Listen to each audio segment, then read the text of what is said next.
Saat lahir tidak membawa apa-apa, saat mati pun tidak membawa apa-apa. Artinya, setiap orang dalam keadaan polos saat lahir, saat mati pun tidak bisa membawa apa-apa, kecuali jasad yang akan menjadi tulang belulang. Dihimbau kepada siapapun, tak perlu terobsesi dengan kekayaan dan ketenaran sesaat. Bersyukurlah dengan segala sesuatu yang dimiliki, jangan terlalu serakah terhadap uang. Berusahalah semaksimal mungkin untuk merasakan dan membuat diri Anda merasa puas, yaitu mengoptimalkan hidup Anda. Anda dapat merencanakan dengan cermat bagaimana menggunakan uang dan waktu Anda, serta menggunakan sumber daya yang Anda miliki untuk mencapai puncak kehidupan tertinggi yang dapat Anda raih. Salam sehat sejahtera. Jumpa lagi di channel Mata Ketiga. Hari ini kita akan mengangkat topik tentang uang lagi. Sekitar tahun 2012 silam, seorang perawat bernama Brownie mengajukan pertanyaan yang menggelitik rasa penasaran setiap orang, tetapi biasanya tidak sempat untuk menjawabnya. Hal apa yang paling mungkin disesali ketika hidup akan segera berakhir? Karena pertanyaannya, dia mulai ngobrol dari hati ke hati dengan pasien yang sebagian besar divonis dokter hanya memiliki sisa hidup kurang dari 3 bulan. Dalam percakapan ini, pasien-pasien ini berbagi pengalaman hidup mereka yang sebenarnya dengannya, menceritakan kisah mereka tentang hal yang paling disesalkan dalam hidup. Setelah mendengarkan suara hati orang-orang tersebut, nurani Brownie seakan terketuk dan memilih 5 poin seperti berikut. Hal-hal yang paling mungkin disesali seseorang dalam sepanjang hidupnya. 1. Berharap dapat menjalani kehidupan yang lebih bahagia. 2. Berharap dapat lebih sering berhubungan dengan teman-teman. 3. Berharap memiliki keberanian untuk mengungkapkan perasaan. 4. Berharap tidak menghabiskan banyak waktu untuk bekerja.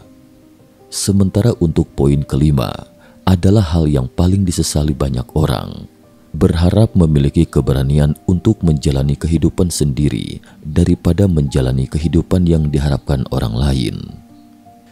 Kemudian Brownie membagikan 5 poin ini di internet dan banyak orang yang sependapat. Namun meskipun hal-hal tersebut memang layak untuk kita lakukan sejak dini, akan tetapi hal itu juga harus kita hadapi secara pragmatis. Di berbagai tahapan kehidupan yang berbeda, terutama di masa muda, kemampuan finansial juga menjadi masalah yang perlu dihadapi. 5 poin di atas tidak hanya membutuhkan waktu dan tenaga, tetapi juga uang. Bagaimanapun, meskipun uang tidak dapat menyelesaikan semua masalah dalam hidup, namun uang masih dapat menyelesaikan banyak masalah. Jadi selain bekerja keras dalam hidup dan menghasilkan uang pada saat yang sama, kita tetap tidak akan melewatkan kesempatan untuk merasakan hidup, tidak akan meninggalkan terlalu banyak penyesalan ketika meninggalkan dunia ini. Karena itu, pahami satu prinsip dan rencanakan untuk menggunakan semua uang Anda sebelum tiada. Die with zero, getting all you can from your money and your life. Pada tahun 2020 lalu, ada sebuah buku di luar negeri yang membangkitkan reaksi orang-orang. Buku berjudul Die with Zero, Getting All You Can From Your Money and Your Life. Buku yang ditulis Bill Perkins ini menyajikan filosofi baru yang mengejutkan dan provokatif serta panduan praktis tentang cara mendapatkan hasil maksimal dari uang Anda dan keluar dari hidup Anda. Ini ditujukan bagi mereka yang menempatkan pengalaman tak terlupakan seumur hidup jauh di depan hanya dengan menghasilkan dan mengumpulkan uang untuk apa yang disebut tahun emas seseorang. Bill Perkins adalah manajer dana lindung nilai Amerika, produser film dan pemain poker taruhan tinggi dari Houston, Texas. Poin utamanya dalam menulis buku ini adalah, hidup itu seharusnya menghabiskan semua uang Anda sebelum mencapai batas hidup, dan batas itu adalah hari kematian. Sekilas hal ini agak bertentangan dengan akal sehat, karena ini berarti walaupun mempunyai kemampuan finansial yang cukup, tidak seharusnya mewariskannya kepada generasi mendatang. Jika mempunyai rumah, sebaiknya dijual dan belanjakan jika mempunyai tabungan. Namun sebenarnya yang ingin disampaikan penulisnya adalah, apalah gunanya mengumpulkan kekayaan dalam jumlah besar jika harus mengorbankan waktu bersama keluarga? Daripada menunggu sampai mati dan mewariskan kekayaan yang besar, mengapa tidak menghabiskan waktu dan uang untuk diri sendiri dan keluarga selagi masih hidup? Demikian pula, jika hanya menyibukkan diri dalam pekerjaan di masa muda, tetapi tidak merasakan kebahagiaan hidup, lalu apa gunanya menghasilkan uang segunung? Pemikiran penulis ini berawal dari percakapannya dengan atasannya. Saat itu, penulis hanyalah seorang asisten trader di Wall Street yang menerima gaji pokok. Meski begitu, ia bekerja keras untuk menabung. Meski biaya hidup di Manhattan, New York jauh melebihi penghasilannya, ia tetap menabung hingga sekitar $1.000 AS dengan cara berhemat. Suatu hari, dia dengan percaya diri melaporkan hal itu kepada atasannya, berharap atasannya akan memuji keterampilannya dalam mengelola keuangan. "Wah, kamu hebat ya." Namun siapa sangka, ketika bosnya mendengar ini, sang bos bukan hanya tidak memujinya, sebaliknya justru memarahinya dan mengingatkannya. Karena tujuan masa depannya adalah menjadi seorang trader dengan pendapatan tahunan jutaan dolar AS. Kenapa harus hidup dalam siksaan batin hanya untuk menabung $1.000 AS itu? Mendengar itu, Bill tiba-tiba menyadari. Lalu sebuah pertanyaan menari-nari di benaknya. Ya, mengapa dia harus menabung sebagian dari penghasilannya di masa muda untuk dibelanjakannya sendiri di masa yang lebih tua dan lebih kaya di masa depan? Oleh karena itu, penulis mendapatkan ide untuk tidak meninggalkan uang apapun sebelum maut menjemput. Secara umum, inilah konsep yang ingin disampaikan penulis. Dalam hidup, kita perlu menabung, berinvestasi, dan mengelola uang. Tetapi Anda tidak bisa hanya menabung, berinvestasi, dan mengelola uang. Bagaimana menggunakan uang yang Anda miliki untuk memaksimalkan pengalaman hidup Anda selama masih hidup, atau bahkan berinvestasi pada diri sendiri untuk menambah pendapatan di masa depan, itulah tujuan sebenarnya. Tentu saja, penulis tidak bermaksud hanya menjadi klan cahaya bulan, mengacu pada sekelompok besar orang yang menghabiskan seluruh gaji mereka sebelum akhir setiap bulan. Istilah ini berasal dari siklus bulan. Menurut Bill Perkins, seseorang harus memahami cara menggunakan uang untuk menciptakan pengalaman dan kenangan sambil menghasilkan uang, berinvestasi, dan mengelola uang. Adapun mengapa menciptakan pengalaman dan kenangan itu, ada 3 manfaat utamanya. Anda akan menggunakan uang Anda dengan lebih cerdas. Anda akan mengumpulkan dividen memori, dan Anda akan terlepas dari jebakan suku bunga pribadi. Berhubung bukunya lumayan panjang, kami hanya merangkum beberapa intinya. Namun agar lebih memahaminya, bagi teman-teman yang tertarik, kami sarankan sebaiknya mencari tahu selengkapnya dalam buku David Zero, Getting All You Can From Your Money and Your Life, karya Bill Perkins. Selanjutnya, kami akan menjelaskan secara ringkas salah satu manfaat terkait dari isi buku tersebut di atas. Manfaat pertama, Anda akan menggunakan energi hidup Anda untuk menciptakan kenangan yang indah. Buku tersebut menyebutkan sebuah konsep yang disebut vitalitas hidup, yaitu waktu di mana seseorang dapat melakukan sesuatu selagi masih hidup. Tidak peduli apakah Anda sedang bekerja atau berkumpul dengan teman, bermain video game, atau berselancar di internet untuk mencari hiburan. Semua itu sama dengan menghabiskan energi hidup Anda.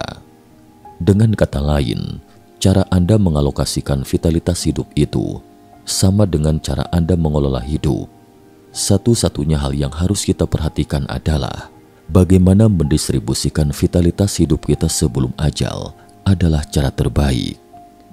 Menurut Bill, cara terbaik untuk mengalokasikan vitalitas hidup adalah dengan menciptakan cukup banyak pengalaman dan kenangan indah. Dengan demikian, Anda baru bisa menggunakan uang dan energi hidup Anda dengan lebih bijak, dan Anda akan menghabiskan lebih banyak waktu dan uang untuk pengalaman daripada hanya menghabiskannya di tempat-tempat yang tidak dapat membawa kenangan. Misalnya belanja itu sangat menyenangkan, tapi kesenangan ini biasanya hanya terjadi di saat itu. Begitu berlalu, ia pun melupakan kesenangan itu. Jika mengeluarkan uang untuk menciptakan kenangan, seperti jalan-jalan bersama teman atau menghabiskan makan malam bersama keluarga, atau menantang suatu tantangan, kenangan-kenangan ini akan selalu ada di benakmu yang akan membuatmu merasa bahagia saat mengenangnya kembali. Inilah manfaatnya dengan bijak memanfaatkan vitalitas hidup untuk menciptakan kenangan. Dengan demikian, Anda akan terus menghadirkan kebahagiaan berkualitas tinggi bagi diri Anda sendiri. Pada saat yang sama, ketika Anda menginvestasikan lebih banyak waktu dan uang dalam pengalaman hidup, Anda akan mendapatkan manfaat kedua, mengumpulkan dividen memori Anda. Misalnya, Bill menulis di dalam bukunya bahwa suatu ketika ia ingin memberikan hadiah untuk ayahnya yang sudah tua. Semula ia berencana mengajak ayahnya jalan-jalan, namun karena kondisi fisik ayahnya yang tidak memungkinkannya untuk perjalanan jarak jauh, Bill pun membatalkan rencananya semula. Kemudian ia memutuskan untuk memberikan ayahnya sebuah tablet komputer biasa, dan ayahnya sangat senang setelah menerima hadiahnya. Tapi apa yang menarik dari tablet? Ternyata bukan ayahnya yang selalu menginginkan tablet itu, melainkan tablet itu berisi kenangan masa muda ayahnya, seperti foto dan video saat ia mengikuti pertandingan American football di kampus dan menjadi juara. Melihat kenangan mengesankan itu, ayahnya merasa sangat puas, menonton sambil menitikan air mata dan tersenyum bahagia. Oleh karena itu, jelas terlihat kebahagiaan dari raut wajah ayahnya. Karena jika ayahnya tidak memiliki banyak pengalaman di masa mudanya, maka ia tidak akan memiliki banyak kenangan indah di masa tuanya. Sekalipun dia memberi ayahnya komputer tablet terbaik dengan spek gahar juga tidak ada gunanya.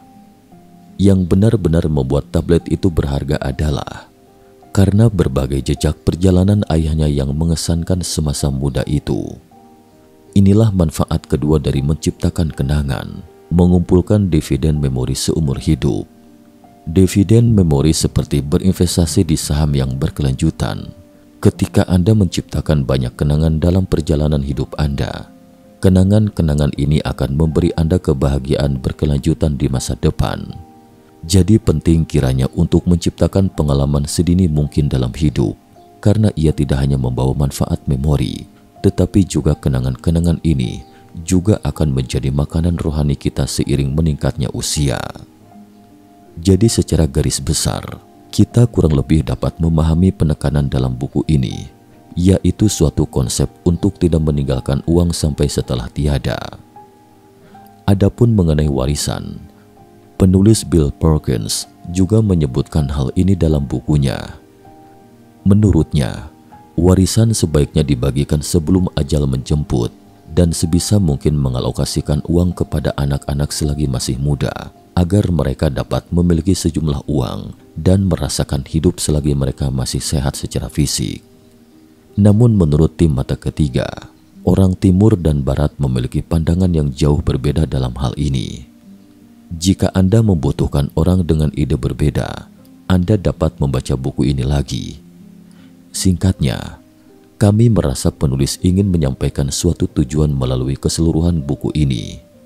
Sebelum ajal menjemput, sebaiknya lebih banyak mengukir kenangan daripada uang. Hidup adalah kumpulan dari semua pengalaman. Tujuan hidup bukanlah untuk mencari uang sebanyak-banyaknya, tetapi mendapatkan pengalaman hidup sebanyak-banyaknya. Namun karena mungkin konsep yang diterima sejak kecil oleh sebagian orang itu agak bertentangan dengan hal tersebut, maka pada batas tertentu, ada yang tetap akan mengumpulkan kekayaannya masing-masing berdasarkan konsep investasi dan pengelolaan keuangan dari masing-masing individu. Tapi, Entah apakah ada teman-teman yang sependapat, jika menyangkut pengeluaran uang itu, sebaiknya lebih banyak dihabiskan untuk pengalaman hidup, meskipun membelanjakan semua uang sebelum akhir hidup adalah pandangan hidup yang ideal dan belum tentu akan terwujud. Namun dari sudut pandang lain, jika membelanjakan semua uang itu sebagai sumber daya yang diperoleh seseorang dengan hidupnya, maka konsep untuk tidak menyimpan uang sampai mati itu sebenarnya juga menghimbau kita agar bisa meningkatkan diri masing-masing untuk mengelola hidup kita sendiri tanpa syarat. Sekian dan terima kasih atas perhatiannya.